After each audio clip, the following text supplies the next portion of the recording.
So now we actually begin. We are going to start talking about using machine learning tools to transform the Nigerian healthcare system. And we're going to start with a quick video. I'm going to turn my video off and play.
Fantastic.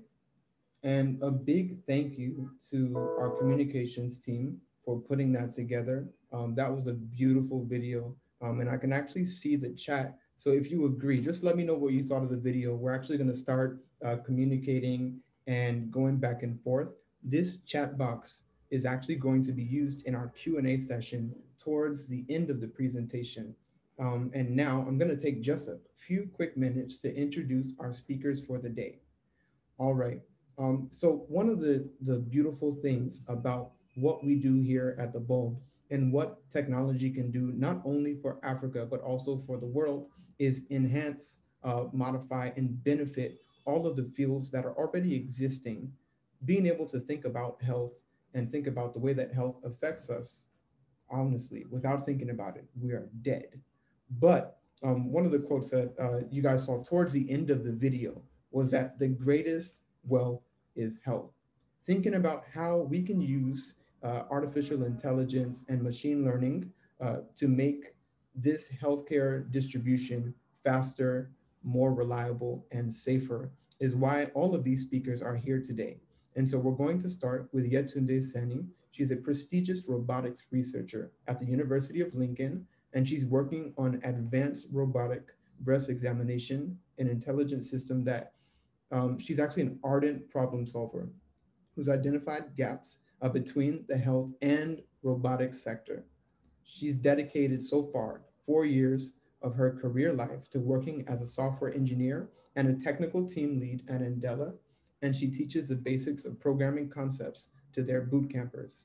She's also a passionate advocate for women in tech with expertise in the artificial intelligence space and the health sector.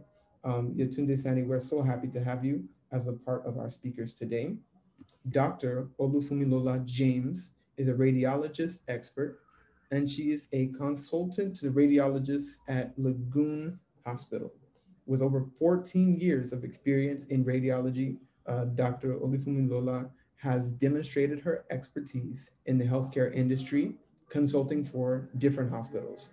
So she's highly skilled in MRI, CT, clinical research, medical education, medicine, and patient safety with a Bachelor of Medicine, Bachelor of Surgery from the College of Medicine at University of Lagos. She's also a strong consulting professional with a fellowship from the Medical College of Radiology.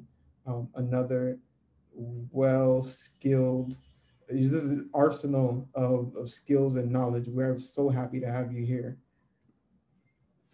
And Bumi, they were calling him Mullah before, so maybe he'll explain that for those of you who are meeting for the first time.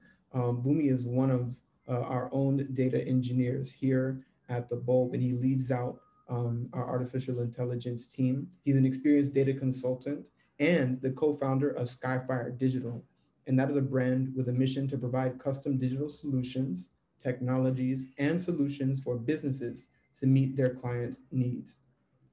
So he calls himself a numbers guy with over 3 years of experience in the technology industry, and he's passionately driven by the need to achieve excellence in data analytics, machine learning, and AI.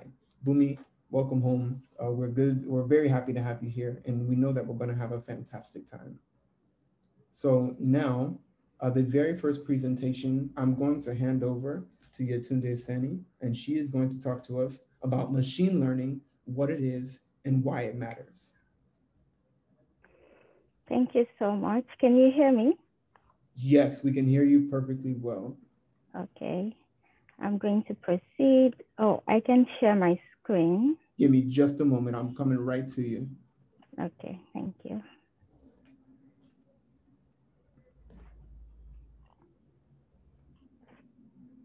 So what I'm going to do is hand over the host privileges to you, and you'll hand them right back when you're done. Sure.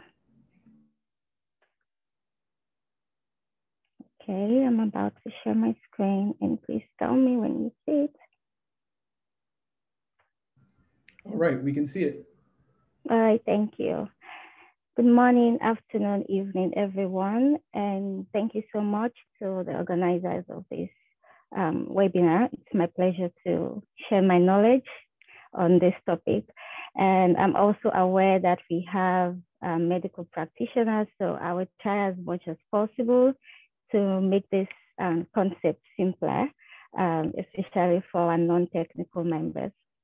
So I'm Oluwabunmi Balogun, and I'm currently a researcher at the University of Lincoln, where I'm merging the use of AI and robotics for different health tech.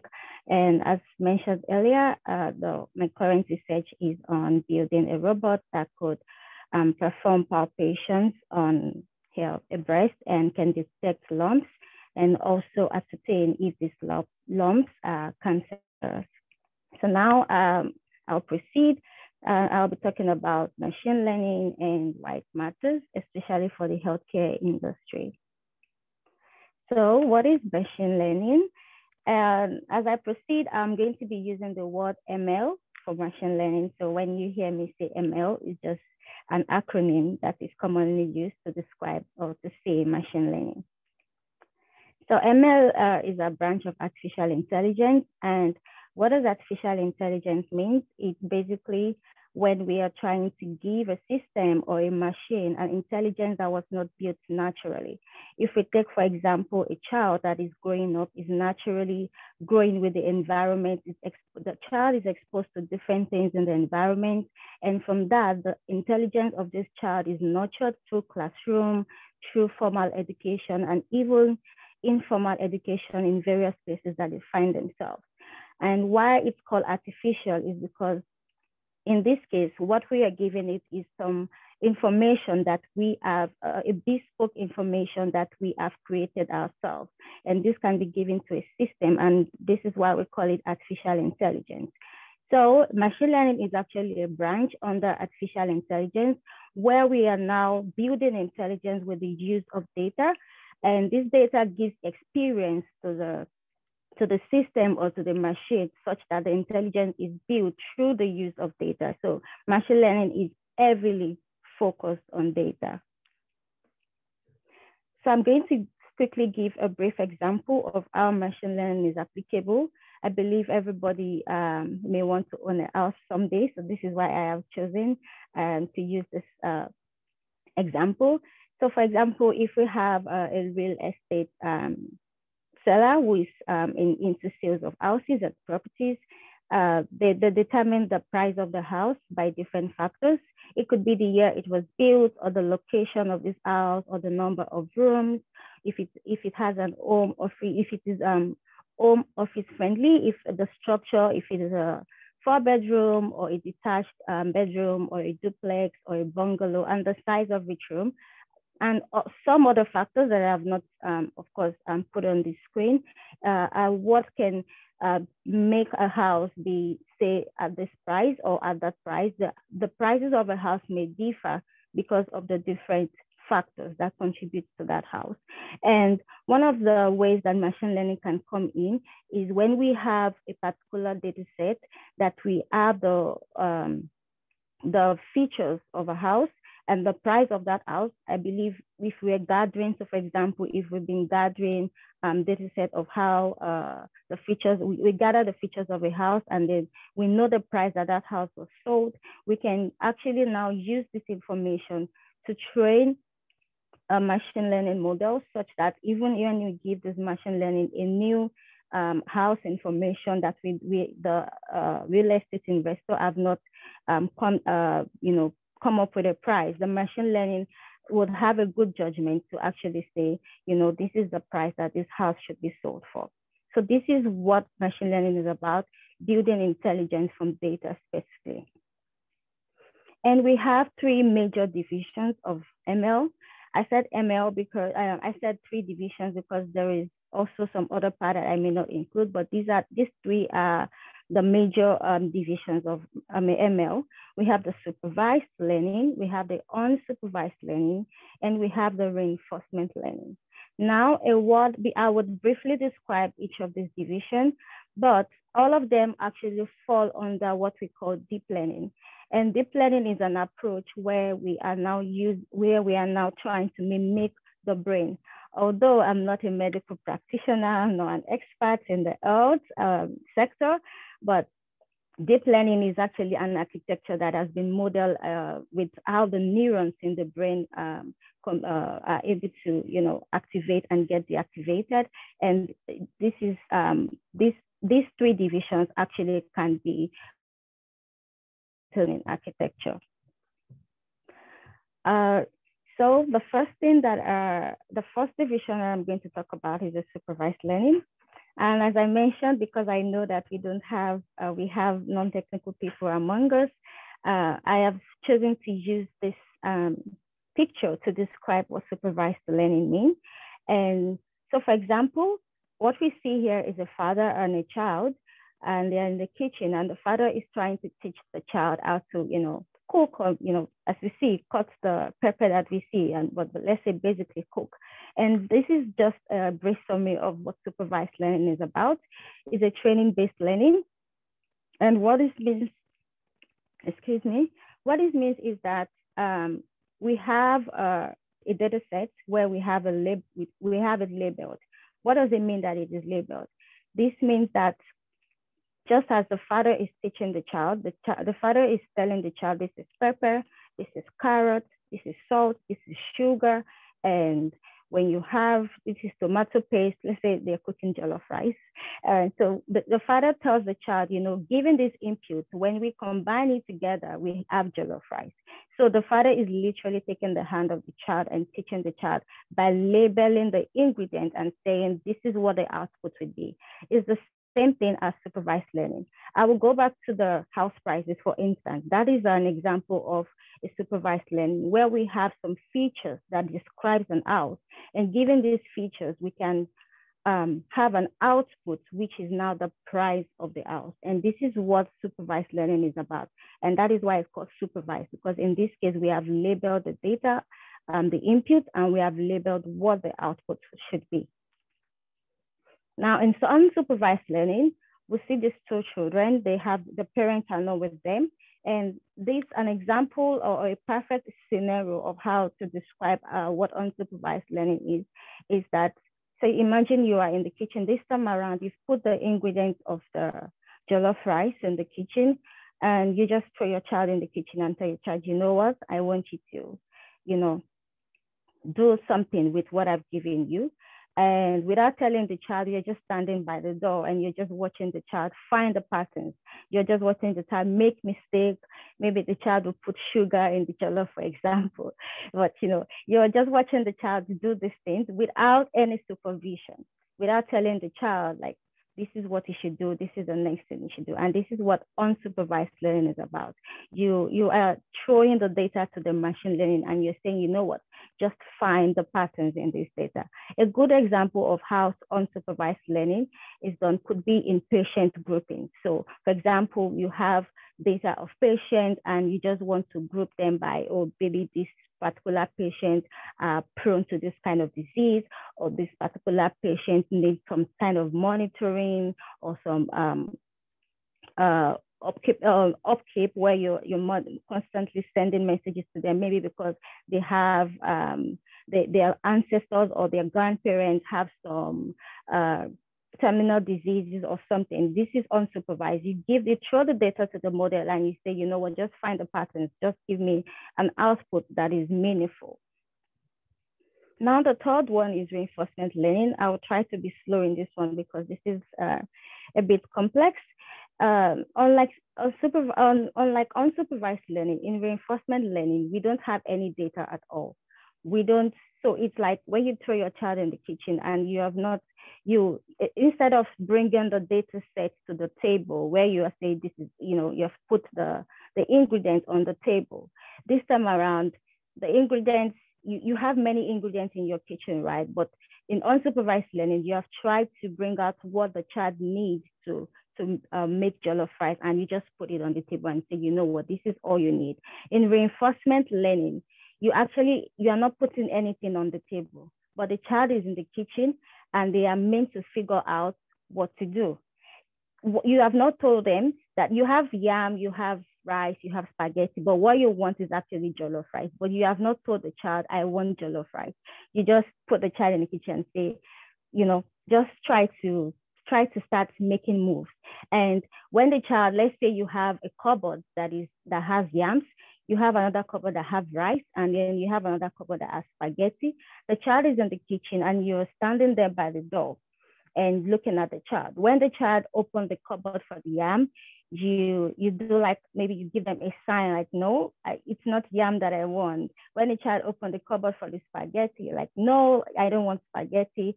But when the child opens the cupboard for the rice, you are able to, give the child a sign, oh yes, you're getting it. And then the child is left with, oh, is it jollof rice? Is it white rice you want? Or is it fried rice you want? Or, different kind of rice. And then the next thing comes up of it.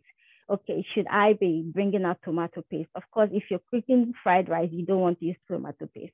So the child takes is in each state, and that is what I have used like a game here to define what I'm explaining. But in the kitchen scenario, the child is in different portions in the kitchen, and the child is taking different action. And based on their action, you are leading them to the goal that it is jollof rice I want. When they take something that should not belong into jollof rice, you give them a reward.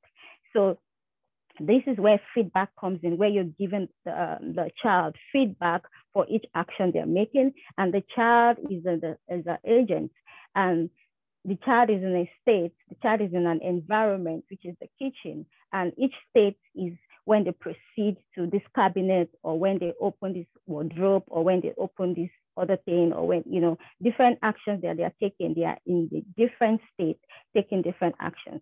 And the child learns to solve the task, that is cook the jollof, by trial and error, because they will, of course, go to places that they are not supposed to go to, or open the freezer, or open a portion in the fridge to take things that should not belong to the task, which is cooking jollof rice. So this is what reinforcement learning is about. And reinforcement learning is, that is the meaning. You are reinforcing, giving feedback for each action that they take in the kitchen towards the goal. To kind of reinforce what I have just briefly explained, I do hope I have made a good explanation. So for RL, which is reinforcement learning, one research where I have seen RL being used is in sepsis treatment. And I'm going to describe what they have done in this paper. So we have an agent, and we want to come up with treatment for this particular agent who need, who is, suffering from sepsis. And in this case, the agent is in an environment. And what the authors of this paper have done is that the actions that the agent is taking belong to two actions. So the agent can either do a vasopressors or an IV fluid.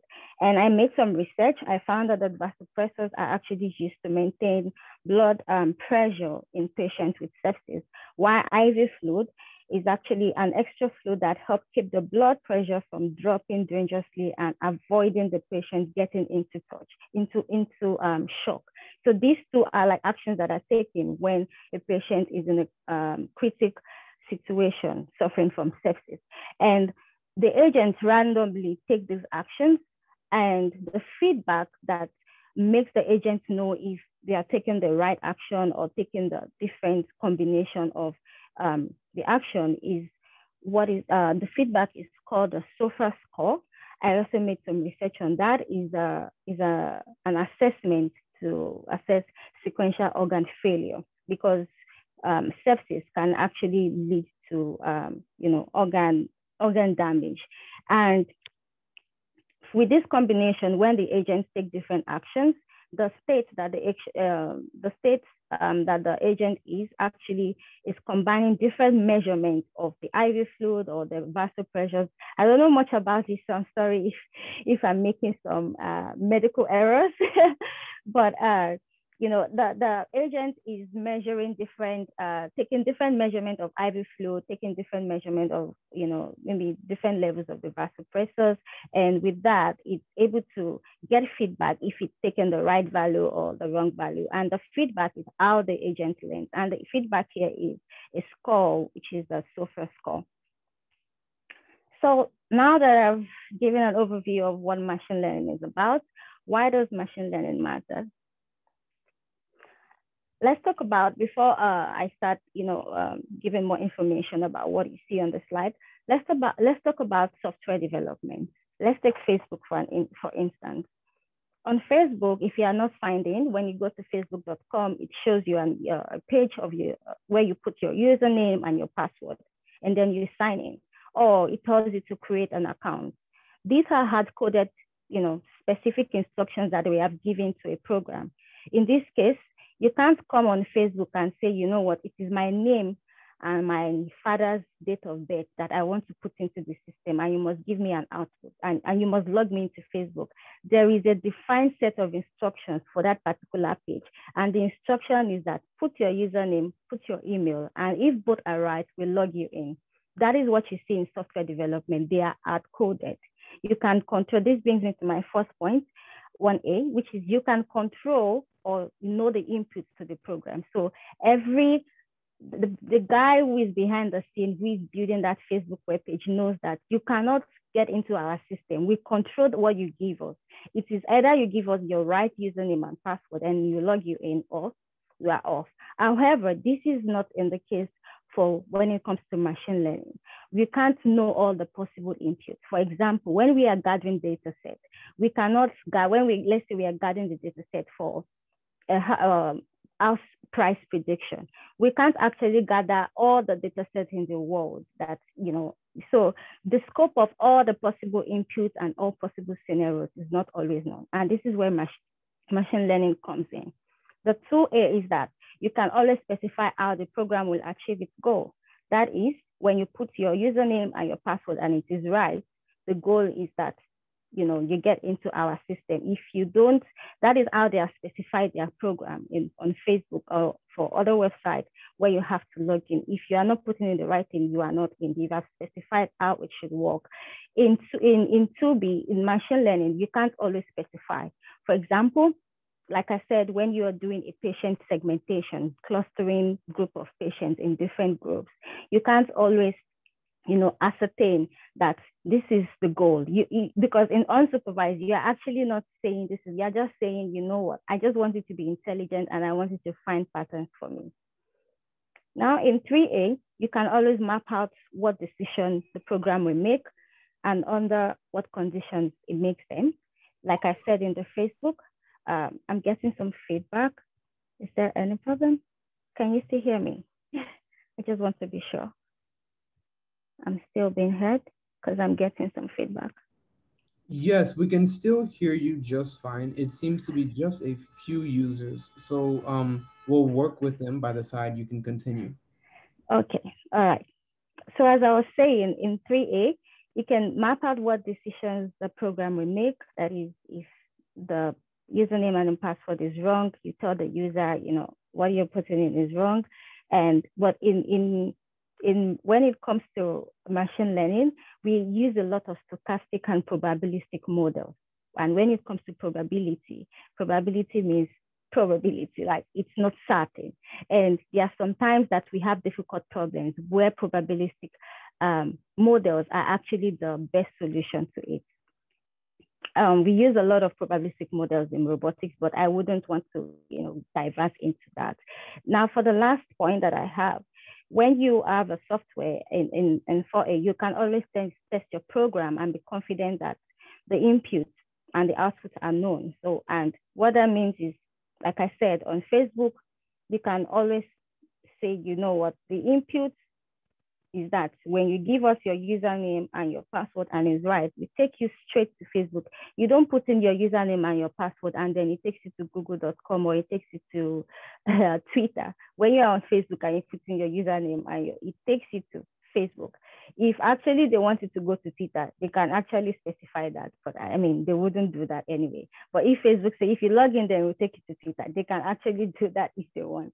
But you can test your program and you know that you can specify the flow of your program when it comes to software development. But when it comes to machine learning, as you see, you can only collect a sample. Like I said, we cannot get all the data of the houses that are on sale in the world right now. We can only get a sample. And sometimes it's that sample that we have to work with, and we cannot cover all the cases. And this is why machine learning outshines software engineering and why it really matters in the world. Because number one, we are now in that space where we have a lot of data. The reason why machine learning is out there now, or is the buzzword, or deep learning, AI is the buzzword right now, is because over the years, we have been able to gather a lot of data, and those data have become powerful tools. They are like the engine that drives a machine learning model. Without data, machine learning cannot survive. The second example is that, and DNN here means deep neural network. So what that means is that because when you're doing deep learning, you need a lot of data. Deep learning cannot survive without data. Then the second thing is that machine learning is accurate and fast. So let's say you're selling a house, for example. I'm sorry, I keep using this house. If you're selling a house, for example, and you have 50 customers who want to sell their house, that means as a real estate seller, or you have to go to each of the house.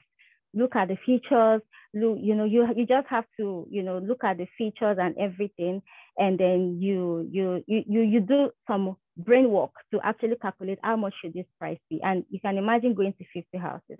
But if the owner already tell you these are the features of my house, and maybe you have some videos that they can already send to you of their house, you don't really have to go there to inspect each of the house, writing down the features, and then sitting down to do a brain work of how much should this house be sold? Is the seller giving me a good price, or should we negotiate better? A machine learning model can learn all of those complexities and actually give a price that is fair, because the human bias is actually removed in the house of the prices. Now, scalability. It is scalable because when we are building machine learning models, let's say, for example, we want to predict the price of some houses in, let's say, in Lagos, and somehow we want to scale our model to also be able to predict houses in Port Harcourt. We know that the location differs, so the prices will change and the features may also change as well. Now, you can always just bring that data to the model and just scale it to the higher level where it is able to, generalize. The first reason why it matters is because now we have cloud computing. We have what we call cloud computing, where we can store terabytes of data in images or in videos or in text, and we can actually run high-level computations on this data. And putting all of this together, I believe that when we look at the Nigerian system, I believe we have the data. Nigeria is one of the most populous, if I would use that word. We have a high population, and we have people who go to the hospitals every day. So we have massive data, even than some Western countries. And that is very powerful. When we digitalize this data and put it into good use, we really can make a better living for everyone. And yes, I've come to the end of my talk, and I really hope you enjoy it. And I really hope that, the word of preaching the goodness of how AI can benefit the healthcare system I've been able to convince. And at the same time, there is this, I just needed to say this because there is this notion that, oh, these guys are building the robot, or they are doing that, they want to take our jobs. That is not the case for us. What we want to do is to enhance the work of the doctor. Like my own research, we can always have a robot that can do these palpations because even after the end of our survey, we found out that a lot of women said they are comfortable actually going to the robot to do breast palpations for them rather than having to go to a medical doctor. And at the same time, we remove tasks that are repeatable, that are mundane, out of the way, so that the doctors and the medical practitioners can focus on things that are more critical and they are not mundane and need their brain work. And so I hope that have convinced, like I said, and it's my pleasure to be here, and I'll be available for any questions. Thank you so much. Wow. So I know you can't hear it right now, but so many people are just clapping like, yeah. That was really fantastic. So I knew a bit about teaching computers, but learning about it to this extent, wow, you guys are really doing something. Well done. Thank you. So are the questions going to be now or after everyone has presented? They'll be after everyone has presented. Okay, thank you. So I'll stop sharing my screen. All right, and you can change myself back to the host. So people are already congratulating you in the comment section. You guys are free to share. We're already responding to some questions that are here. And if you have a question that you don't want to forget before the Q&A, please be sure to leave it in the comments. We're seeing some claps. I knew it. Thank you. All right. Let's see. And I'm the host again. So I'm going to share my screen and go back to the presentation. So just before we get there, we are joined by one very mysterious fellow. And when he is not joining presentations by the bulb, he is actually writing fantastic poetry. And that is what we're about to hear some of now. And I'm going to just put this on full screen.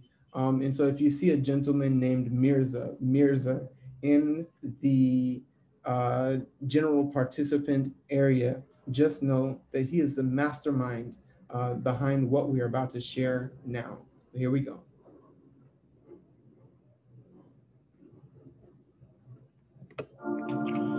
Yeah, let's take the gilded cassette of our memories on a quick rewind to the port of ripples that roared 2020's cap waves with a wreck of COVID-19. Its fears, the rising deaths, and everything else sandwiched between.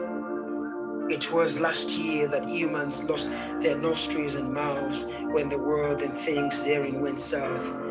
Foreheads creased at the side of a hug or a handshake, yet chests heaved relief at the sight of a piece of cloth. Then we were meant to evolve, but the wheels of our humanity devolved, plummeting into a constant nexus that spits out morsels of resonant chaos. And the incisive marks of the plague's lessons have spawned ignorant wells and forgetful legions. Now, you have become a people that frowns at thuggery. Your experience with thunder strikes in one's mind the scenes of a policeman meeting with a young man on dreads. Of course, shock, like a vagrant without plans. So, you are always ailing since you failed to heed your machine's warning whispers, and your health is always failing since you failed to consider its life-saving reminders. You are a people who record men stamping their feet and women raising their tender hands as if to slice the flesh of the hair whenever someone hails, whenever someone's breath fails, whenever someone's inert face grays, wherever someone too young to breathe his last lays. Isn't it true that everyone accuses the air first, with pleading fist clasped shut against reason, against logic, against tact, while prayers and incantations rule of deft lips as religious pacts? Isn't it true that everyone accuses their gods first, when they assume their friend's health are spurned for the worst? They cry, Holy Jesus, why? Oh, merciful Allah, Sallallahu Alaihi Wasallam, please try to save him. Please, the gods of our fathers, you forebears of our mothers, do not let our eyes go dim. Yet you remain a people who ignore the chimes that whine endlessly in your sentient phones with an incessant urge to check your temp or take a healthful drink. Or the reminder for your monthly session with your concerned shrink. You ease, roll your eyes in the back of your heads. I am fine. You whisper as you lie and lie in the comfort of your bed instead. Alas, you never rise again, because the fine line between your fine and the death you groom is thin, and it has become unhinged. So, when next you hear a beep on your smartwatch, heed lest you lose your leg for a crutch. When next that timer reads on your arm, respond lest you come to a harm, because that's a tool springing to save a husband and a wife. A pressing machine rising to save a daughter or a son. A tool without feelings yet saving you by design for fun. A deus ex machina saving your life from unavoidable strife.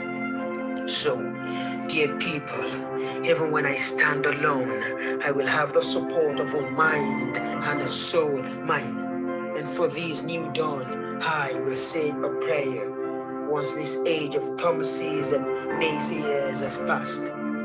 Soon, a hello and a hi will be more consistent than the number of deaths you have recorded this year. And this said hi will be a result of the first letter of the English alphabet preceding the eighth letter, letter A and letter I.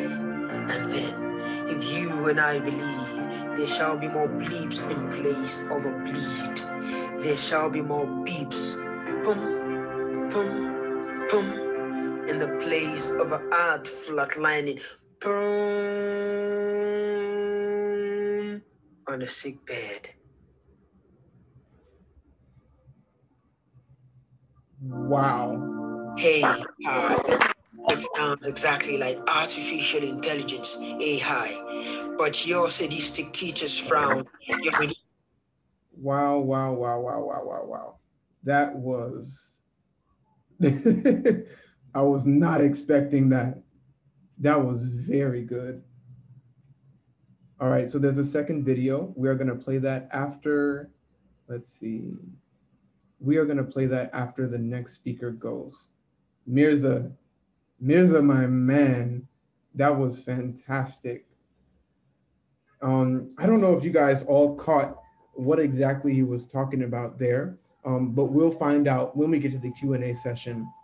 Just a few quick reminders for everyone that might have joined recently. We have 3 speakers. We just finished with the first speaker, and we have 2 more.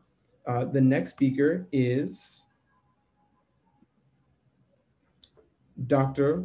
Olufunmilola James.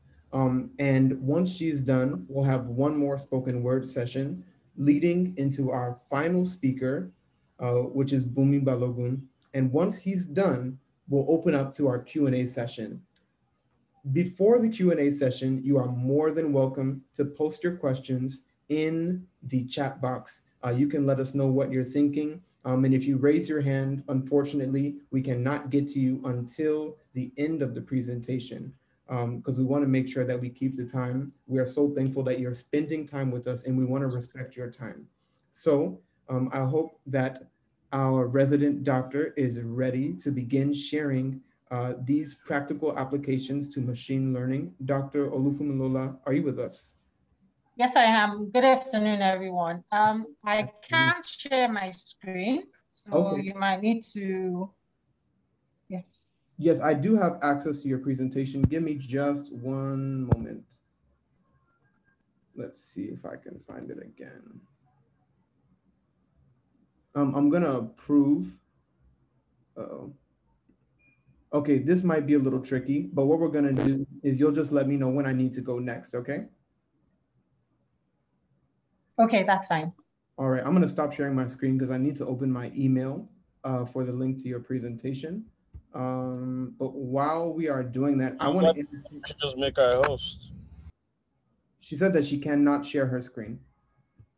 No, I can do that. You can disable, the host has disabled participant screen sharing. That's the message I'm getting. Okay. You meant that at the moment. Yes, okay, definitely. I'm gonna do just like we did with the first presenter. I'm gonna hand over host privileges to you.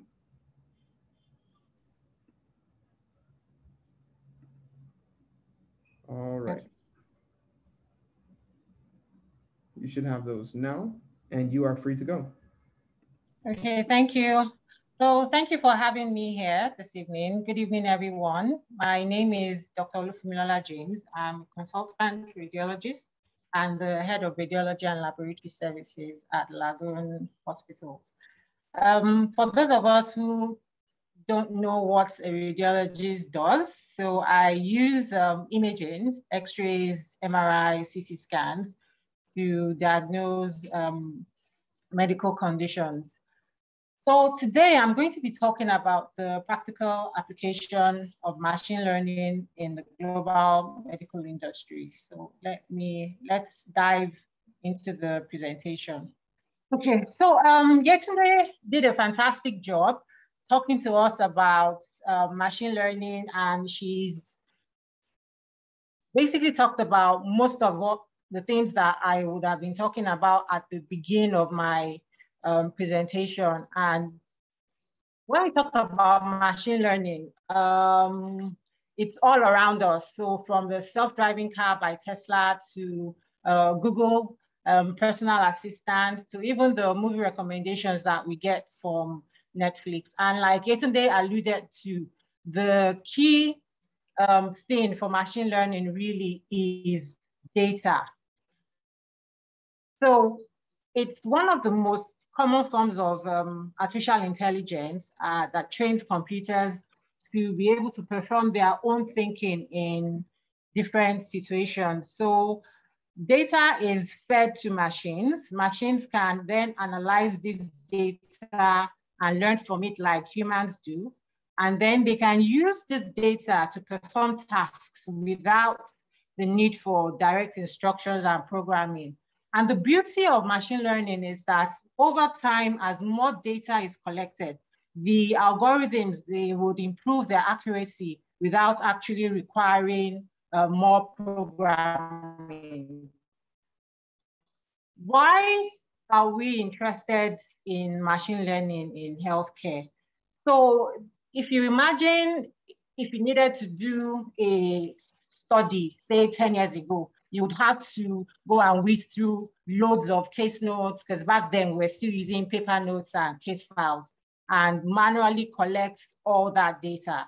Now, if you imagine you want to do a cross facility study, so among 5 hospitals, imagine all the amount of paperwork that you would need to go through. Now, because the algorithms for ML, they can process vast amounts of data beyond what even we humans are capable of, and take this data, convert it into clinical insights. They can provide physicians with planning and helping them provide care for patients. And the whole aim really is to provide the best possible treatments to their patients. The applications for machine learning in healthcare are numerous. It's not something that we can talk about in 15, 20 minutes, because the beauty about technology is that technology keeps evolving. There's something new being developed every day. So I'm just going to go through the common ones, or the ones that are, I think would be relevant to us in the coming future. So we can use machine learning to identify and diagnose diseases. In the mid-2019, MIT's Computer Science and Artificial Intelligence Lab, they developed a tool that can predict the development of breast cancer up to 5 years in advance using machine learning algorithms.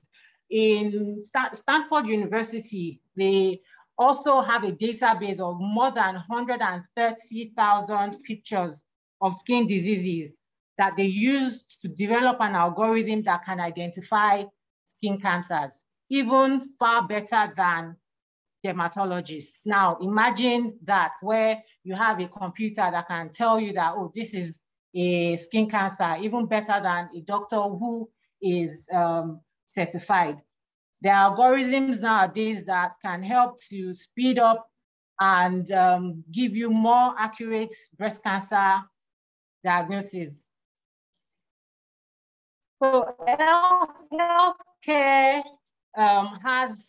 in healthcare, over 90% of the medical data that we get in healthcare is made up of medical images. Now, that is a large amount of data. And where do we get these images from? So like we can get them from X-rays, we can get them from CT scans, we can get them from MRI. So imagine training computers to be able to store these images, and they can analyze these images and use the algorithms that have been developed and the data that you have fed into them to tell you this is abnormal and this is normal. Now, imagine the possibilities for that.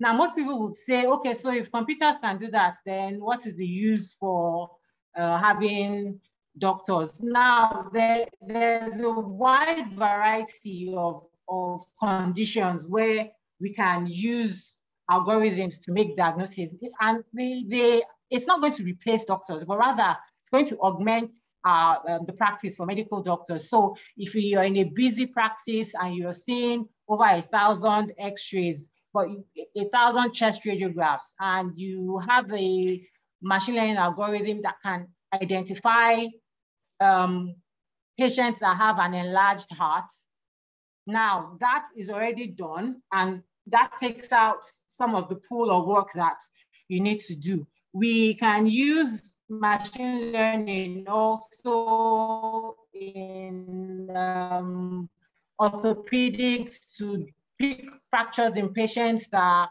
have trauma, patients that have musculoskeletal injuries, even in patients a lot earlier than even trained radiologists or orthopedic surgeons can do. You can use them in neurodegenerative conditions. For chest imaging, machine learning tools are picking up pneumonia, they're picking up pneumothoraxes, which is basically air in the chest. Now, the importance of this is if you, let's say in a remote area where there's no radiologist to look at their chest x-ray. So you have a machine learning tool that has been trained to detect abnormalities that would point to pneumonia on an x-ray or point to a pneumothorax that might need urgent intervention. We've also used machine learning to screen for breast cancers. So we have what we call computer-aided detection software that can pick out microcalcifications on mammograms that point to early stages of breast cancer. We have the colonography for CT scans that can highlight polyps. So in surgery, we're using machine learning in robotics, areas that are hard to reach when you're doing minimally invasive procedures in robotic surgery. And the beauty of this is that with real-time data, you already have information from previous surgeries that have been successful, past medical records. So all this can be fed into the algorithm. And at the end of the day, what happens is that you can improve the accuracy of surgical robotic tools and help doctors to perform complex and difficult surgical procedures with even greater precision. So before any drug is made, first of all, the first thing we have to do is we have to understand the biology of the disease. And I mentioned earlier about what we used to do in the past, which was go through case notes and you're doing everything manually. You have to create columns, okay, patient demographics. But if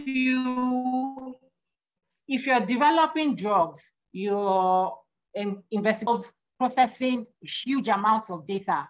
But when you are using computers to do that, now all that can be done in seconds. These days, we have computers that are designing aspirin and other drugs with algorithms that have been fed into them. And we can apply this to every stage of the drug discovery process, from the chemical or protein structure design to clinical trials. We are tailoring treatment plans and medication to individual patients based on their risk. So take, for instance, IBM Watson Oncology is using patients' medical history to generate multiple treatment options for various sorts of diseases. Pfizer is using machine learning in immuno-oncology research to learn how the immune system can be used to fight cancer. So the beauty about technology is that it has played a key role in making the process of data entry a lot easier with electronic data records. I know that a lot of hospitals in Nigeria, there's manual data entry, putting patients' clinical notes on paper, and now everything is electronic. So hospitals have electronic health records. And so the use of electronic health records has made it a lot easier to collect patient data today versus years ago when all we had then were paper notes and case files. So if you're going for any clinic, by the time you get to the clinic, you have this huge pile of case notes for the patients that are going to be seeing that day. And technology has also helped to leverage on connectivity. So multiple databases can be connected, and all the data that have been gotten from all these databases can be analyzed in seconds. So you can do it on a local scale, you can do it on a national scale, even on an international scale. The important thing really is the connectivity. So we can collect a wide range of data from the patient's demographics to medical data. And in the future, what's going to happen in the future is we're going to be seeing a lot more devices with sophisticated measuring capabilities that is going to allow us to be able to access this data a lot more easily and use that data to develop more advanced machine learning based healthcare technologies. For clinical research, if you're going to conduct a clinical research for anything, the first thing you have to do, of course, after you've gotten your approval and the ethical issues have been cleared, the next thing you're going to do is you need to recruit suitable candidates. And that can be a very long process, and it can be very tedious when you're doing that manually. With programming, the algorithms can help you select patients, candidates that are suitable for your clinical trial, and weed out those that are not suitable. And that speeds up the process very easily. You can monitor real time. You can access the data of the participants also real time. And you can also even reduce the data, because if you're entering data manually, the chances of you making errors is a lot higher.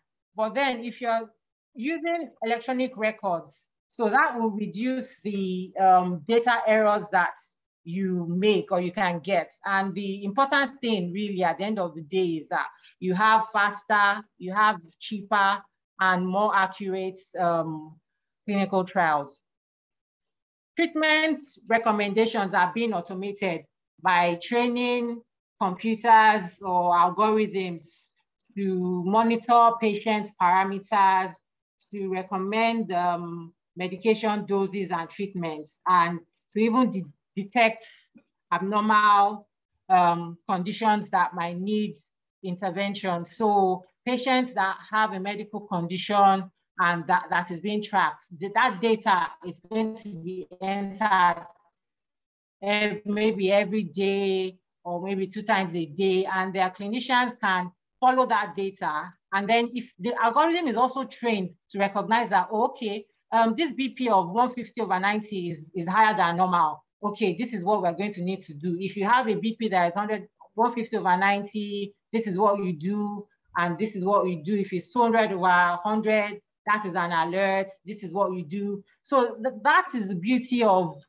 using machine learning to automate treatment recommendations. And when those conditions are detected, they can actually even call for help or call the physician or call emergency services and say, oh, this patient needs urgent attention. So take, for instance, we have hospital patients who are on admission and at risk for fall. So algorithms have been trained that can use the data from the nurse's call bell, the clinical data, surgical history in the case notes, and then identify those patients that are at risk for fall and put an alert automatically in their notes, you know, without it having to be done manually by the clinician or the doctor.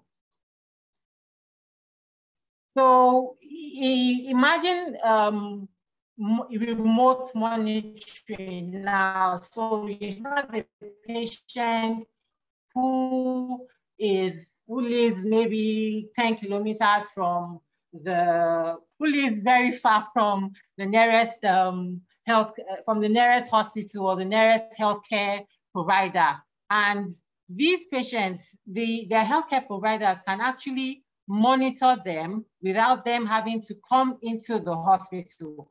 So these patients can be followed up, their improvements in their condition can be detected, and treatments can also be recommended. So in the same line with the treatment recommendations, if there's an emergency, the system can call for help in case in those situations.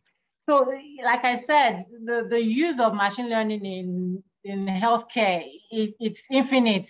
That's why I think, because options abound for for using this technology to treat patients. So you can use it to provide support for the people who look after patients, so they can keep track of their patients' conditions. They can receive up-to-date information about the treatment and medication. They can even track whether a patient is adherent to their medication or not with automated systems. So every time the patient takes the medication, that data is entered, the dosage, the time, and the doctor can also at the hospital have access to that record and see, okay, is this patient taking the medication, when and how they are supposed to be taking it. We have devices that can be programmed to monitor health lifestyle. So take, for instance, the health monitoring wearables. I know that most of us on this webinar will have one fitness device or the other. So, and to varying levels of sophistication, these wearables can gather data about the user. They can interpret fitness regimen, like my watch now sends me a notification if I've been seated for more than 1 hour, that, oh, you've been inactive for more than 1 hour. Do you want to take a walk?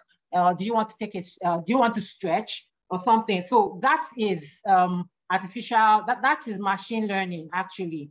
And some of these devices can also even monitor the rhythm of the heart. So you have the case in 2020 of a man who was basically saved by his Apple Watch. So he noticed that, oh, he was tracking on his wristwatch that detected that, oh, at night he was having abnormal cardiac rhythm. So he went to see his doctor, showed the doctor the ECG rhythm, and they said, oh, this is atrial fibrillation. And then the next thing was that he needed to have emergency cardiac surgery. So that is one of the very important applications that we can use machine learning, or that machine learning is actually being used for.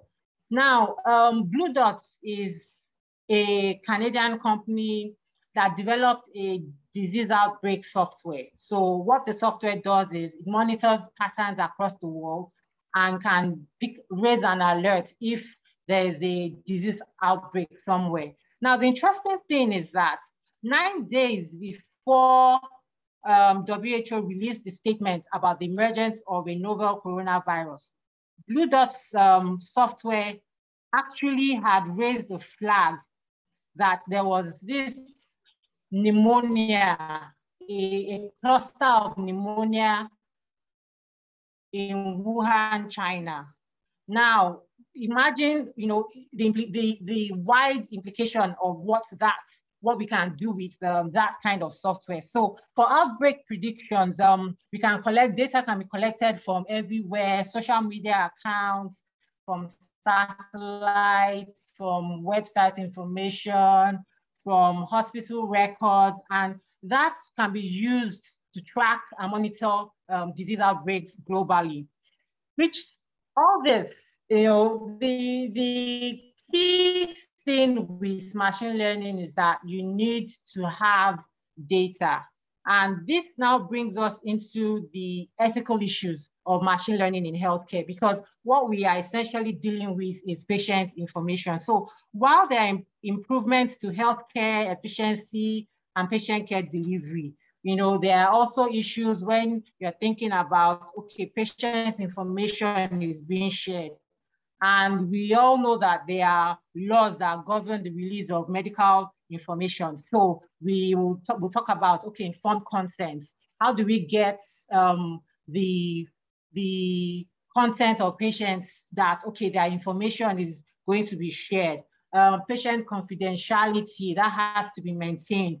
Even patient autonomy. So what do we do about patients that are incapable of taking independent decisions by themselves? So elderly patients, the patients that are incapacitated, or even psychiatric patients. So those are all things that we need to look into.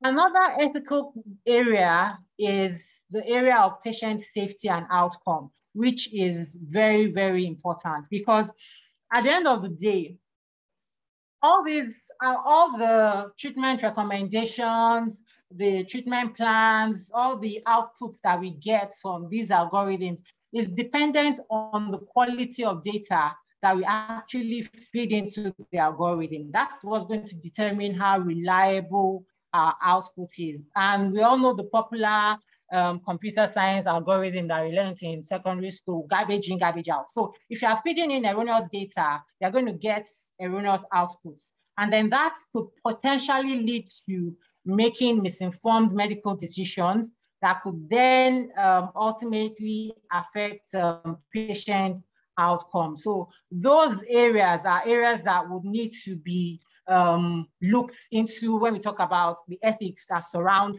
machine learning in medicine.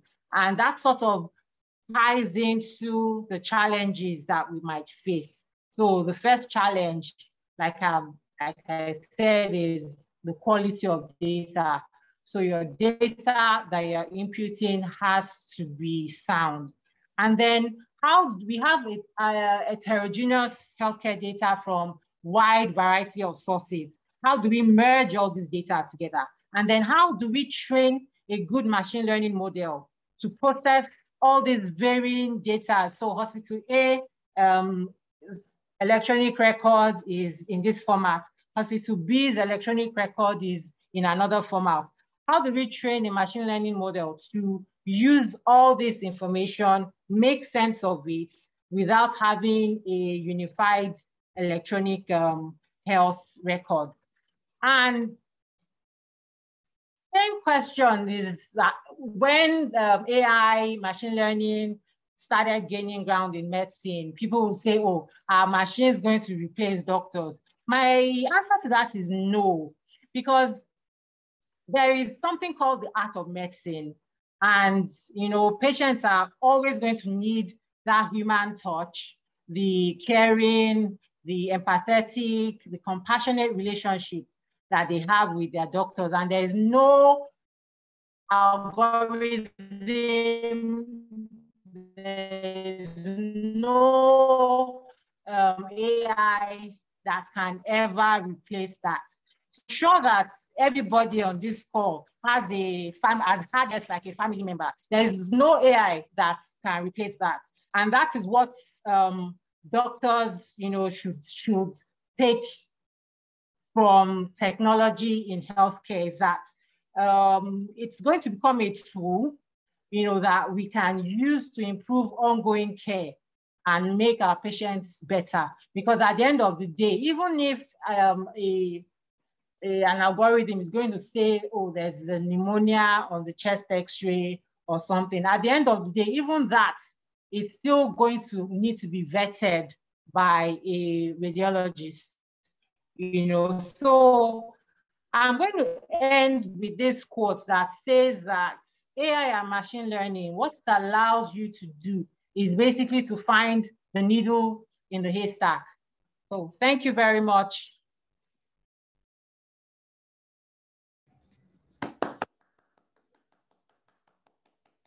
Fantastic. Wow.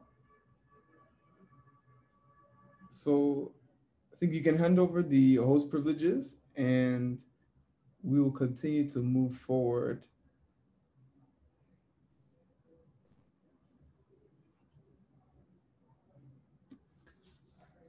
So thank you so much for that presentation. That was another very insightful presentation. I'm actually noticing a recurring theme here, and I've been taking notes from all of the presentations, and I hope you guys have too.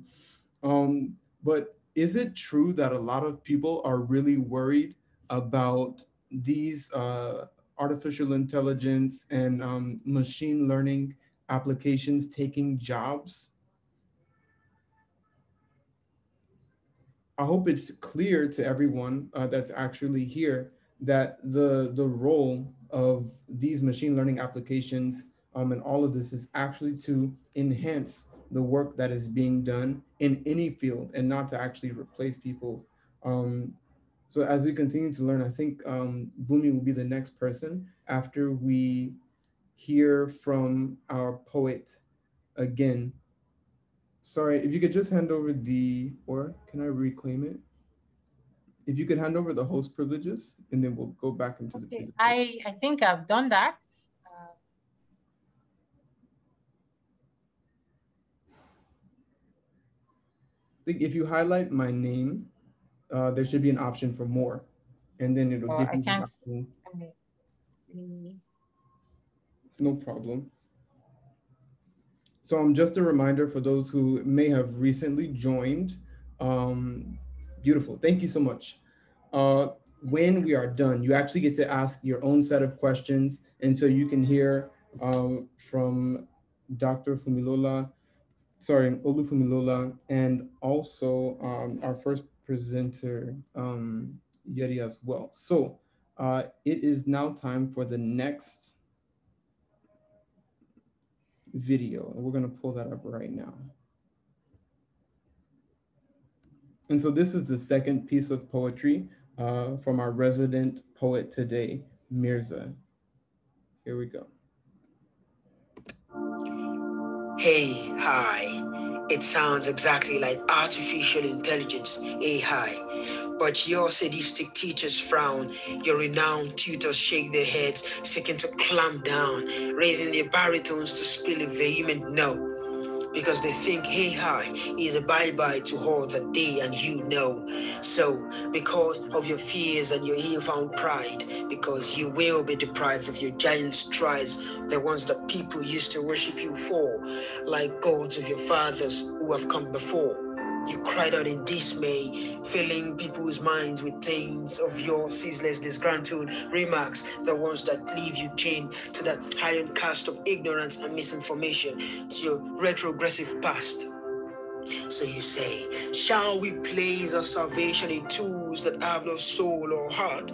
Shall we place our faith in machines that can shut down and be broken down into dysfunctional parts? No, we shall not allow this blasphemy to stand. We shall take a stand against this new menace. It is an ugly heresy that wears no human face, but has cajoled its way into the corners of every human race. And that's why you remain those people who wear the strong smell of antiseptics as armors, for the ones who are clearly your paramours, casting your lovely ensemble onto a raging pyre in lieu of a mask that makes you raise your voice and face higher. And then you wear at everyone with an oath, those beautiful ones, those dedicated ones, draped in white flapping overcoats, with the shouts of, Doctor, he mustn't die. She's too young to die, unbeknownst to you. That was the incumbent doctor's first words to himself too that morning when he checked the welts of stress that adorned his brows and saw his cowardly resolve betray his vows. I too am too young to die, he said. So when next you see a machine instead of your sweet doctor telling you about your sugar level, it is so that the high rate will be higher than the buy rate. It is so that you can see your coterie smile, part, and whisper, hey, hi, just like the friendly words of an hey, hi. Or when next a robot tells you how to exercise to lose that fat, instead of your losing your cool, your head, and your heart. As a matter of fact, write it on the tablet of your mind, meditate on the graceful prompts day and night. Because it doesn't stop how you exercise your right to a yes or a no. It is just so that livelier lows will be more than lying fellows. Or when next has a July child, a machine tells you that your condition matches your zodiac sign. Just remember that the young doctor's prayers came to pass. He said, I have been yelping just because I need helping hands. I mean hands that bleep, hands that locate your pulses, not those hands that are strewn with palm flexion creases. Help must come before it stops being a noun and becomes an exclamation, my static part of speech, when the Grim Reaper succeeds with his breach. I think call 911 is the alphanumerical representation of somebody help. Just that one requires a ring, while the other requires a shout. Both sounds right. But the world has gone digital. Life is good as a product of some people's eye sense. So, dear people, let's get back to the genesis of this piece. A revelation has been made there in the Exodus that of this preaching piece. It is a hack. It is a modern day Noah's hack. Enough of lamentations or songs of solo mourning at night, for help comes in different forms and shapes in the morning, as numbers and codes that you stream on your screens, as intelligence embedded in the gadgets that you've seen. Help is around as a noun and a verb, if only we can embrace it. Help hides in the future that we seek and lies in the present that we need. Help is draped in the cold skin of machines and AI and tools, and help, this help will happen with me, you, and you.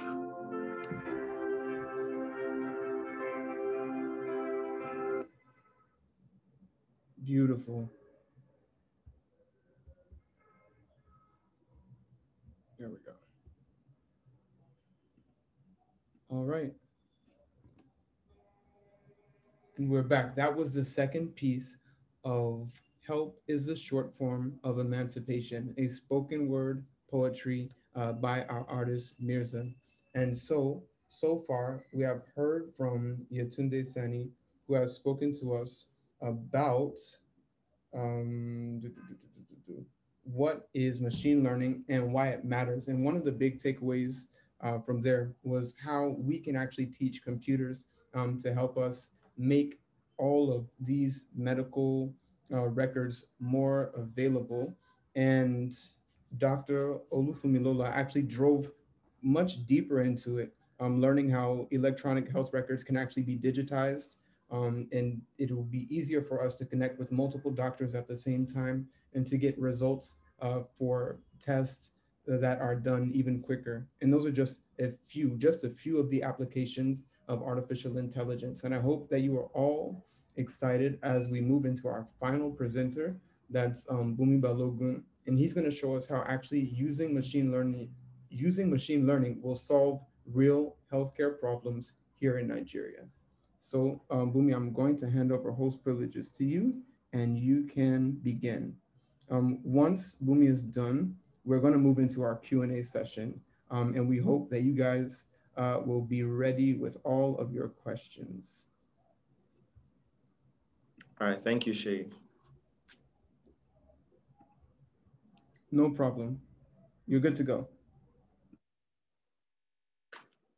All right. Good evening, everybody. My name is Oluwabunmi Balogun. I'm currently the lead at the Bob Africa. I lead the data team at the Bob Africa. Hope you can hear me loud and clear, Shay. Perfectly fine. You're doing great. All right. Thank you very much for that. First, I want to say thank you to both speakers we had. The first two sessions we've had so far. Amazing, I must say. I even had to take some notes from the last speaker, Dr. Olufunmilola, and I'm hopeful to use those notes to also pass out my own point in this conversation as well. Sheyi mentioned earlier on when introducing me that the MD at the Bob Africa called me Mullah. I guess that's because of the fact that at some point we're working on a project where we're trying to use AI to make money for people. Right? And we all know money means mullah. So I guess that eventually ended up being my name at the end of the day. Right. So my topic today is using machine learning to solve real health problems in Nigeria.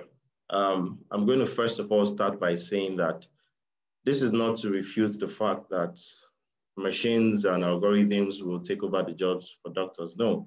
But I just want to let us know that there are high research going on trying to use emotions on robots. And if those research eventually becomes successful, then I think we might have robots that will become emotional enough to even carry out some of these jobs in the healthcare space.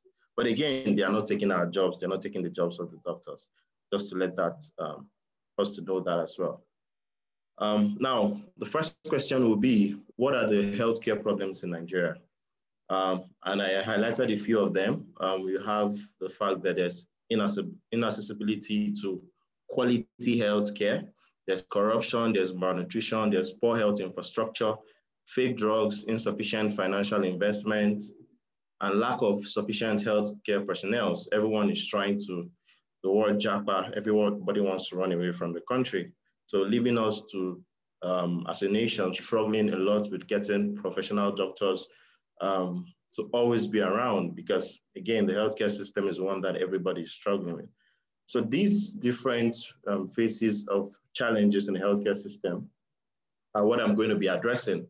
I want to say Dr. Olufunmilola also mentioned a lot of my presentation as well. So I will just go straight into the nitty-gritty of how we can then use machine learning to solve these things. I'm hopeful that at the end of the day, we're going to also get good insights that everybody can eventually go back to their own spaces or their own corners to enjoy from. Now, so someone is saying full slide, I don't know. All right, so before now, yes, I believe they mean if you can go this to... This was one of the points that the previous speaker also mentioned, and that was the fact that... if you can go to Sorry? full screen, that's Command L, I believe, on Adobe Reader. Or you can use the window tab. Yeah. Right, so before now, a lot of the digital processes were manual. And we can see some of these like I'm showing us. We had doctors having to manually put people's information, give requests, give out reports at the end of the tests and all of that information. And it was gotten that such processes were not safe, right? Such processes were not safe at all. And noting that these values that are gotten from the lab are very valuable, a lot of times you get to see writing of people's reports. You get to see people getting some part of feedback or some part of reports that they are not even aware of, or probably mistakes from human doctors as well. As we all know, as humans, we are not all 100% perfect, so errors can happen. But as time continued to pass, there was a need for a better system or a better method of noting some of these things down, the lab values, the diagnosis, and other charts that were done on paper. And that was where we've been able to get into the point in the country where we have electronic medical records. Now, there are a lot of hospitals doing this already, and I would say is one of the interesting introduction of technology into the healthcare space, especially knowing that this has been happening in advanced world way before now. But us in Nigeria, we're beginning to understand the power of this technology, and you're getting to see hospitals, health tech companies go into the use of EMRs to ensure that every data is remarkable. However, for us to advance even better, these type of records need to be analytical, right? So it goes beyond just saying a hospital in Nigeria or a health tech in Nigeria is collecting information of their patients, for instance. It goes beyond that. How can we begin to process this information? How can we begin to process this data?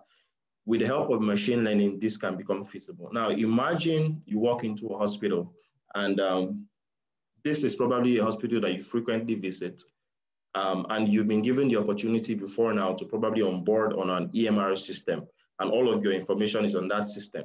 And then your data has over time been properly tracked. Our two speakers have mentioned the importance of data, very, very important. Now, over time, your data has constantly been tracked, and it becomes easy for you to know, probably you have a doctor's appointment you're supposed to attend, you don't forget it. Probably there are some diagnoses on your records that are red flags or are supposed to be pointers for you to say, okay, you need to go back to the hospital, or you need to go back to your doctor. All of this information helps even make the medical system even better for us. And I can assure us that a lot of us here, especially being the fact that we're a software tech company at the Bulb Africa, this is something that is very, very easy to implement, being one of the futures of technology. The fact that we make sure we enhance all of these healthcare records to become much more powerfully in terms of analysis. Also with the help of machine learning as well, to ensure that you get people's records, you get predictions of records, you get from patients' histories, you can be able to diagnose or even determine what is feasible in the next coming months or years for these patients. It makes it even easy for you. Now, this is on the part of the healthcare record, but there are so many other things that machine learning can do and will help us do in Nigeria if we decide to take interest in it. And to dive into that, I said, imagine having access to the blood pressure or other vital signs when you go to see your doctor on a routine check. You don't have to get to the doctor, or probably you don't have to wait or go to the hospital for your records. You already have all of these records on a simple device or a simple computer. Imagine how useful it would be for you as a patient to help prevent some of these issues or diseases that come over time with age. For instance, stroke, artery disease, kidney failures, all of these things only happen because they were signs and they were histories of records that were in the past. But if we as patients, or if as a patient, you've been able to properly track this data, been able to properly track this record from a simple device or a simple computer, trust me, it makes the work easy for you. It makes the work even easy for the doctors. Now, the main role of machine learning is to help healthcare system save time, effort, and even money. That's the main role for health machine learning right now, to help the medical system, to help the healthcare system have access to faster time in delivery, better effort, and even save money at the end of the day in terms of the processes or in terms of employment of a lot of people that should have been doing this for the hospital. Now, another important point which the previous speaker mentioned was the use of machine learning to identify disease and diagnosis. Now, this is also a very, very powerful application. And I can tell you that this is one of the easiest applications we can jump into as data scientists, as data engineers right now in Nigeria. And how does this work? There are simple models that can help you create this. Simple classification models that can help you create this. For instance, I don't know what the process is in Nigeria for the FDA to approve a particular drug, but I believe that for that process to happen, or for that to happen, there are certain features that the FDA has to look at in the drug. Now, imagine we decide to go into onboarding a classification model or an ML model where we decide to classify different drugs based on, let's look for hydrogen bonds, polar surface area, acceptor, all of these chemical properties that make up a drug. Now, imagine you decide to create a data set identifying or classifying these different data or these different drugs into their different chemical properties. Now, it becomes easy, way, way easy for FDA to even go about getting a particular new drug, identifying a new drug by simple classification. Now, how does that work? If somebody decides to go and invent a particular drug with an ML model already in place, an ML algorithm already in place, all you just have to do is pick those drugs you've created, pull out the chemical properties, align them with the previous drug history of all of the drugs that are currently on your database and the diseases that they cure. Now, by the time you have that proper breakdown of all of these chemical properties, you can easily classify which family a particular new drug is supposed to be in. And in that case, it helps FDA approvals to become very, very easy. There is no need for FDA to manually have to break down these drugs into different components, physical and chemical, to be able to then identify what is the amount or level of each particular chemical properties. No, at that point, you know that your model has already classified different drugs based on their different chemical properties and the diseases that they attack or that they solve. Now, with these new drugs, you can easily just find the classification model that it fits into. And voila, you've solved the issue of identifying if a drug is feasible for a new healthcare, a new disease, or a new diagnosis. This is another powerful way that ML can solve the issue of identifying diseases and drugs. Now, just like I mentioned, You have some simple models like the random forest model, you have naive Bayesian, you have support vector measure. These are simple supervised learning models that can easily be learned. And with these things, you identify patterns in, for instance, drugs, you identify patterns in diagnosis, you identify patterns in whatever it is you're trying to solve. And at that point, you can easily track or easily classify a new drug or a new disease or a new diagnosis into a particular system and helps you solve the problem at the end of the day, right? Now, that is not all, right? It goes beyond just drugs. It goes beyond all of this, even medical imaging. The previous speaker mentioned a particular statistic that was very interesting, and that was the fact that 90% of the records today are image records in the healthcare space. Now, that makes it very easy for computer vision. Very easy. And the interesting thing is there are already applications in advanced countries that are already doing something like this, that are not even in Nigeria. You have a mobile application that can help you diagnose certain cardiology or orthopedic illnesses in a person. All you just have to do is walk into a hospital and probably meet the radiologist or whoever is in charge of most of the scans. They do a scan image on your system, allow it run through computer vision algorithm, and based on the data that have been built before on those algorithms, you can easily track abnormalities in imaging. Very easy.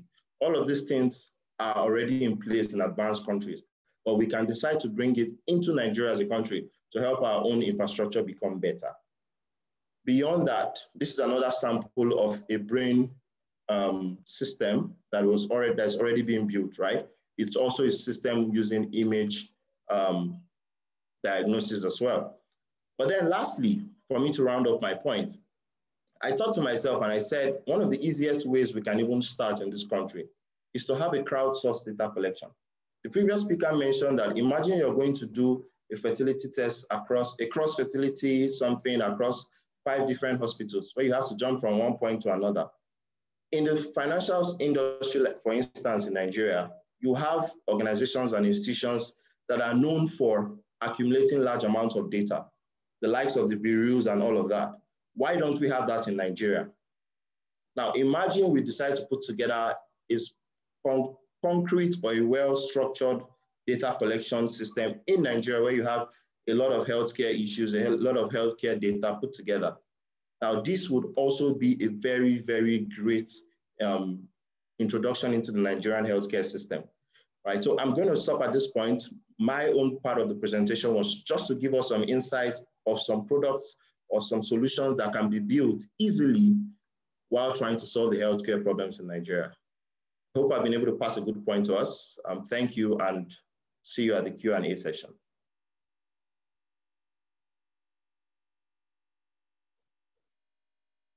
Over to you, Shay. You can hear me. Fantastic. Well done, Bumi. Once again, another round of applause for you.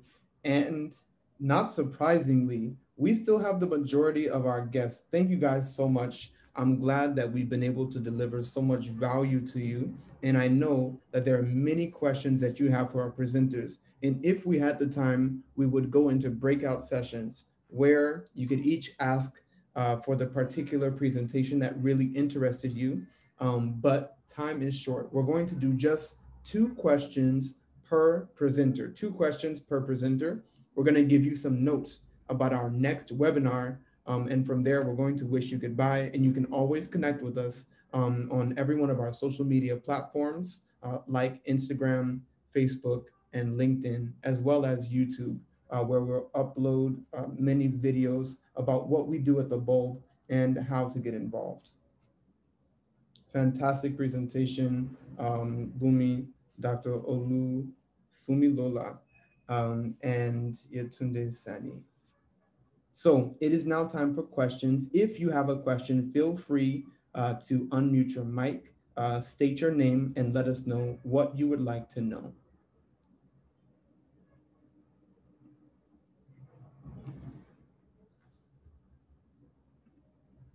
I know a few of our participants have had their hand raised for quite some time. Fantastic. They've even shared all of the links to connect with the Bulb on social media. So we are open to receiving any questions. Uh, I do have a question for Dr. Fumilola. If you can help us answer why you believe that people think that these machines or these applications would actually replace doctors or real humans. I'm gonna just start off the Q&A session with my own Okay. personal question. So thanks, Jay. So the reason why I believe that why people think machine learning is going to replace doctors. Take in my field now, radiology, where you have algorithms that can diagnose pneumonia, that can diagnose pneumothorax, which is basically air in the lungs. So when these algorithms started coming up, so the fear or the thinking that doctors had then was, okay, so if we have computers that can do this, then that means that Hello, at some good point, evening. My own question is what will be the bridging gap between these healthcare providers and healthcare seekers? Okay, thank you. We'll let her finish answering the first question, and then you can answer the second question. okay, so at some point, that means that we're not going to need radiologists. If you have a machine that can tell you that a patient has microcalcifications on her mammogram, or that there is loosening on a patient with a knee prosthesis, then what is the point of having radiologists? So that is why, you know, some doctors think that, oh, eventually at some point, machine learning is going to replace doctors.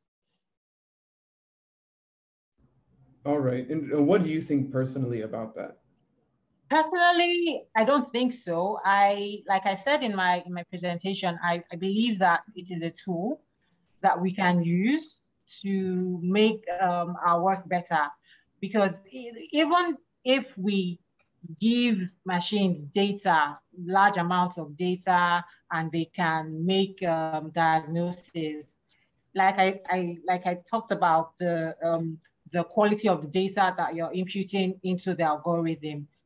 There will be some instances where your results will still need to be verified by the doctor. So exactly, by the human eye, exactly. And you can't replace, I talked about the art of medicine. You know, most people would want to, for most people, going to the doctor is actually therapy.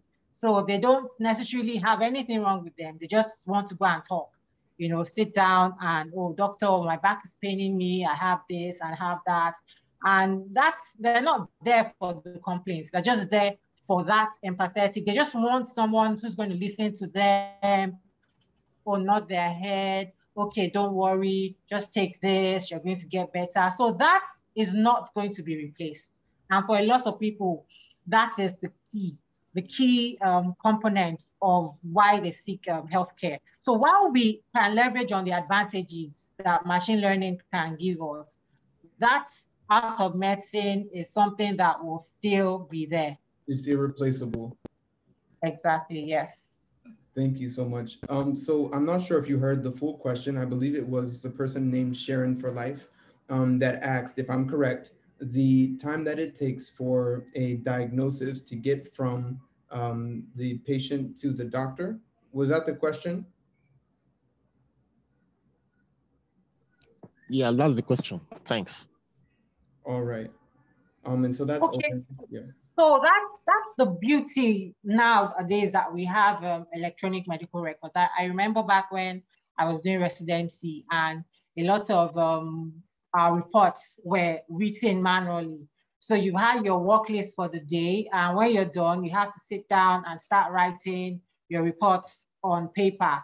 But now with electronic records, everything is electronic. So most times, I think at my own center, we usually would have what we call a turnaround time. So turnaround time is the time it takes for when you do the investigation to when the result is ready. So usually turnaround time, we benchmark it at 24 hours.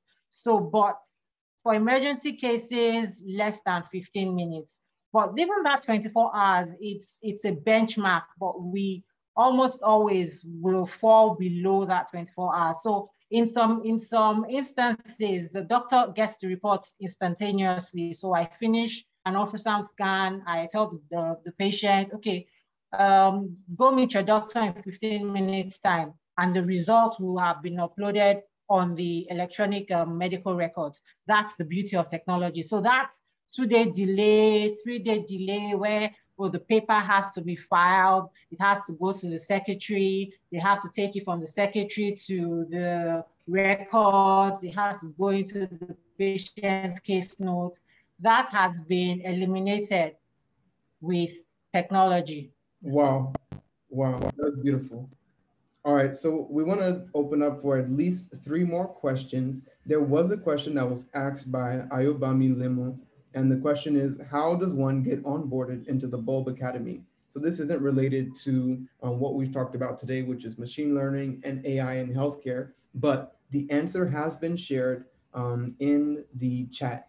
So for those of you who are interested in what we've discussed earlier, that being the Bulbs Fellowship Program, the links to the frequently asked questions, the available courses, and all about the program has been shared. And so you can reference the chat for that.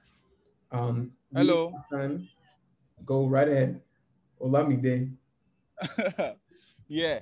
So I was working on this particular research 2 years ago. I went to a lot of hospitals. I went to a lot of labs. I went to a lot of pharmacists, and they all told me how they run their. I wanted to get their user flow, and I wanted to design a simpler method for people to reach them. But my main goal for that particular project was creating a much flexible healthcare system that the poor people at their respective home can participate in without actually spending so much. And what actually prompted this particular exercise was one of my friend's son got ill, and he does not have much at that particular time. So at that night, we rushed the child to the hospital. Before he could meet the doctor, he was charged 15,000 naira, and he needed to rally around to get the money. So I was not thinking in my mind that if this matter was more serious than this, or maybe this is an actual emergency situation, would they abandon the child and allow the father to run around until he get the money and come back? So I started working on the project. So I've been able to do some things, but now for independence, for everybody out there, designing their various softwares and doing various things, how would they be able to hook artificial intelligence up to what they have been developing? Like they have data. I think fetching data would have been much more easier if it is decentralized, so anybody can hook that kind of system up with their various softwares just to provide data for that particular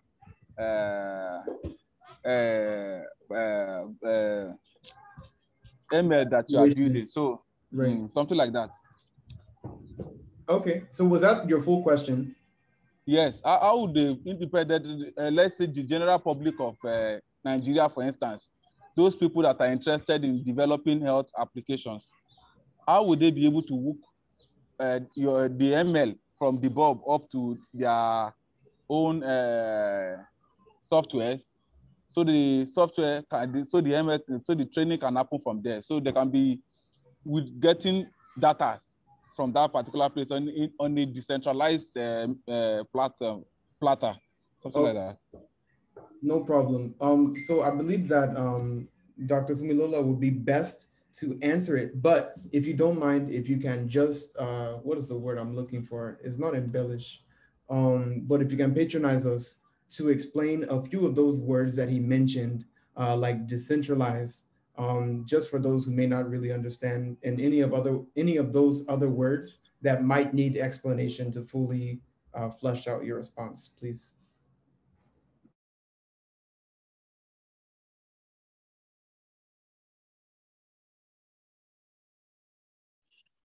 Okay. So I think in this scenario, the first thing that we need to do, and it's something I talked about when I was talking about healthcare database management, is to first of all create a unified electronic health records, because I talked about how you have different types of medical records everywhere, and it would be ideal if you build an algorithm that can actually process the data from different types of electronic health records. So that will be something that, I'm not a computer programmer, I'm a radiologist, but that will be something that the computer programmers will need to take into notes when designing a machine learning tool. Now, to talk about decentralization, I will need to also consider that there is an ethical aspect for that. So while we are thinking about decentralizing and making patients' data accessible on a local or national scale, there also have to be checks put into place where you have to consider all the things that I talked about when I was talking about ethics. So patients' information, patient confidentiality, patient autonomy, and also the type of data that you are putting into the algorithm. So all those things are things that would need to be put into place before we can consider or talk about decentralizing data. Because if I, as a hospital, I'm going to make my data accessible, one, I have to let my patients know that, okay, your data or your medical information is going to be put into a pool that is going to be accessible across Nigeria or across Southwest Nigeria. So you have to get the patient's permission, and you have to make sure that those information, so the important information like the patient's unique identifiers, we have to ensure that those things can be anonymized, because I would not be comfortable if I know that someone in Ekiti can see my name, see my diagnosis, and say that, oh, they're managing me for a cardiac condition. So those are things that can be put into place when that algorithm is being designed. And I don't think that it's something that is that far-fetched. So first of all, we'll start with either we build an algorithm that can handle data from different types of EMR, or we develop a medical record system that is unified. So you have the same templates across all the hospitals or all the groups that will be within that, that will be providing data to that algorithm. Then you also have to make sure that patient's confidentiality is maintained. You have to get informed consent from the patients that you're going to be using, that you're going to be uploading their information or data to that algorithm. I don't know if I answered your question, Mr. Ogundele, I think.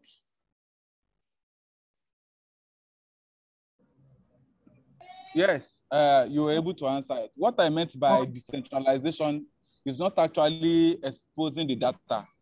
I mean, at the, every software have a starting stage, and you have to go through a growth stage also. So at that level of infancy, I believe a lot of people have been, they have this data on their softwares, on their database, but they don't have anywhere to hook it up to. So they are using it in their own monopolistic way. But with this ML coming from the above, I don't know, I will just assume in anyways, but it would be nice if an ML like that is coming from the Bob, and people can get maybe the way Google AdSense came and they were paying people for allowing them advertise on their website, maybe such thing can happen like the Bob ML hook it up to your website as a health practice, as a any kind of health related website, and it's taking some information from your website. It may not be taking the patient name and the patient image.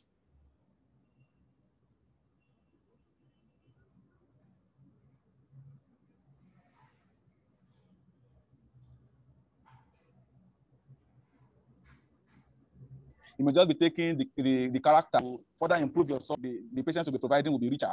So that's what I meant. Anyways, I didn't mean that you should go and start exposing people's health status. So that to be, I cannot even permit that, even if a hospital offer me money. So something like that. So I think that the first thing that one would need to consider in that circumstance is, one, if we do develop an algorithm that can process patients' data from, say, the hospitals within Lagos, one, you have to get the buy-in of the patients. So patients have to give their consent that, okay, yes, I agree to have my data uploaded onto this, this algorithm. And then two, you also have to get the buy-in of the institutions. So the institutions also have to agree that, yes, we are allowing our data to be put into this pool of 20 hospitals. So I believe that once all that has, all those balances, those checks and balances have been put into place, it's something that can be developed in the future. Fantastic. Okay, thank you, Ma. Yes, thank you.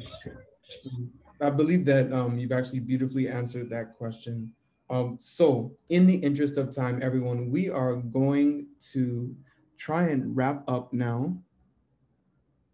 So there are two more questions here, and they are relating to the bulb specifically. So the first one is, the most recent one is concerning our fellowship program. So what I'm gonna simply say is, if you can kindly reach out to us via Instagram, mail, Facebook, or LinkedIn. Let us know what's going on, and we'll try and address this as quickly as possible. The second question is, what we've heard about the advantages of machine learning. And the question is, how is the bulb going to empower or train us on machine learning? So the answer to this question is actually thinking about the bulb as a resource center. If you have been following our social media pages for a long time, you would notice that there are many different resources that we have shared over time. And so while I don't have anything to speak on, which is to say that we have a machine learning class that you can join today, I'm very certain that it's one of the things that we would build or share in the future. But today, if you do have a question about how to get involved in machine learning, consider the bulb your resource. And so what we will do is to find and share that resource for all of the people that are in our community. Once we share that, we would put it on on all of our social media pages to let you know how you can get involved with this skill set. So in this particular moment, I want to open the floor to Yetunde and also Bumi to quickly answer, where are some places that somebody can start to learn about machine learning today? So Bumi and Yetunde, you're open. This question is for you. Where are some places that people can learn about machine learning today? Okay, I was hoping Bumi would go first. I think there are many, the beautiful thing is that there are many online resources. I started as a self-taught machine learning engineer before I went for my master's degree. So you can start with Udacity, for example. You can also start with Coursera. Although on Udacity, they have nano degrees that are dedicated to AI, machine learning, and the rest. And the beautiful thing also is that there are many scholarships that is available for underrepresented countries like Nigeria on these platforms. So that is one way that I know. Also, there is Data Science Nigeria. I don't know if that you can just Google it for people who will need this. There's Data Science Nigeria, and I believe to provide the learning phase or the learning materials that you can use to upskill your skills in machine learning. But aside that, I think Utiva as well. I'm sure there are many like different academics in Nigeria that, you know, out of the school curriculum where, you know, you can have it in an informal classroom, but you know that, yeah, you're learning. But if you don't want to do the physical, because most of them, I think they're in Lagos. So for people who may be outside of Lagos, then the online resources are good. There are also communities like the AI Saturdays community, which is a community that teach people who are interested in machine learning and AI, and they've been on for like 3 years now, and it's a good place to also self-taught with other people. Fantastic. So we've heard about some free and some paid opportunities to learn about machine learning. But now that you mentioned AI Saturday, I think this is the perfect time for Bumi to come in. If my memory serves me correct, Bumi, you're involved with that AI Saturday group, right? Yes, very correct, Jay. Right. So just to follow up with what she has said, the AI Saturday program is one very interesting one you should follow. I think they just closed a recent cohort as of yesterday. But you can still check it out if you're interested. It's possible they can open for new registration. For me, basically, I learned through Data Science Nigeria. I also did a lot of online learning, the likes of Udacity, the likes of Udemy, the likes of Data Camp. I had to use a lot of online platforms to do this on my own. But if you're not the person that is fine with the online platforms, then you can go around working with the physical guys, the AI Saturdays, the Data Science Nigeria, the Utiva, and the likes of them. But a lot of work has to go into you doing personal jobs on your own, personal projects on your own. These guys will only teach you the fundamentals. A lot of work still has to go back to you to ensuring you become top level based on your level of interest. Fantastic, beautiful answer. So Taiwo Shea, we answered your question. Please reach out to us on social media or via mail. And Kim Ogor, I hope that we've answered your question. And we had some practical applications on how to get started with machine learning today. I do believe that after hearing about so many people that are interested in learning more after this actual webinar, that one, we begin to share some resources that everyone can see, and you'd be able to share those in your own community as well. Beautiful. Someone has shared the link to Data Science Nigeria. Thank you so much, Abdul Rashid. So yeah, you can share those links in your own community today. And from there, I do believe it's time for me to share my screen. We have just a few small notes before leaving. So we've gone through our Q&A. Thank you so much for everyone who asked questions. Thank you so much to each and every one of our presenters, each and every one of our participants. We are very happy to have you here today. And we are so grateful that you actually stayed with us for this 2 hours and 11 minutes. It's been a fantastic time. And as we conclude, we want you to know that up next, we have another webinar talking about clean and renewable energy. There's a very exciting guest list. And we know that you'll stay glued to our social media to find out who will be on this guest list and what you can expect to learn during that renewable energy presentation. So you can look forward to that inside of next month. And lastly, a note here that says, the saying goes, the Stone Age did not end because we ran out of stones. We transitioned to better solutions.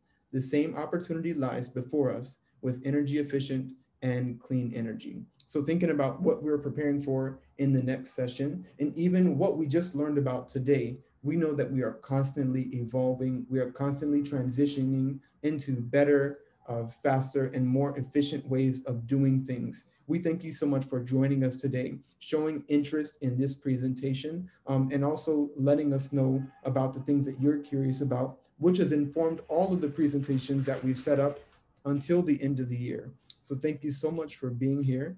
And I'm receiving one final note before we close. Is there a link for that? No problem. So there is a form that is coming for Facebook. So that is getting signed up for the next. Okay, beautiful. Yeah. So we actually want to know how we did. It's great to have you here. It's great to see those responses. Like I mentioned as well, we've reached out to our communities online to find out what exactly you'd like to hear about. But this feedback form is going to help us to tailor those experiences for you. So there's a feedback form. Hopefully they have dropped it in the chat already. If not, I know for sure that when you registered, we've got your email address now, so we know how to get in touch with you. We promise we will not abuse your inbox. Thank you so much for joining us. I do believe that is all we have to share today. Thank you so much to our presenters. Thank you so much to our participants. It's been a fantastic time, and we hope to see you very soon.